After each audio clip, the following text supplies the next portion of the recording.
आपण पाहत आहात भारतीय जनमत, आपला चॅनल. नमस्कार, मी मानसी धामणसकर. आपण पाहत आहात भारतीय जनमत न्यूज. नजर टाकूयात आजच्या ठळक घडामोडींवर. उपमुख्यमंत्री अजित पवार यांनी मराठा समाजाच्या आरक्षणावर स्पष्ट मत मांडत सर्वपक्षीय बैठकीची मागणी केली आहे.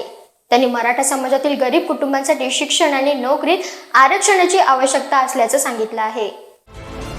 राज्याचे उपमुख्यमंत्री अजित पवार यांनी नुकत्याच झालेल्या लोकसभा निवडणुकीतील अल्पसंख्याक समाजाच्या भूमिकेवरून बोलताना मराठा आरक्षणाच्या मुद्द्यावर खुलासा केला आहे. पवार यांनी स्पष्ट केले की मराठा समाजाला आरक्षण मिळायला हवं असं त्यांचं मत आहे. ते म्हणाले, मराठा समाजात गरीब कुटुंबांची संख्या मोठ्या प्रमाणावर आहे, त्यामुळे शिक्षण व नोकरीत आरक्षण मिळायला पाहिजे. याबाबत पवार यांनी मुख्यमंत्री एकनाथ शिंदे यांना सर्वपक्षीय बैठकीची सूचना दिली आहे. पवार म्हणाले, मराठा समाजाला आरक्षण कसं द्यायचं यावर चर्चा करण्यासाठी सर्वपक्षीय बैठकीची गरज आहे. महाराष्ट्राने विरोधाला विरोध करण्याची भूमिका घेतली नाही, त्यामुळे सर्वांनी समंजस भूमिका घेऊन मार्ग काढण्याचा प्रयत्न करावा.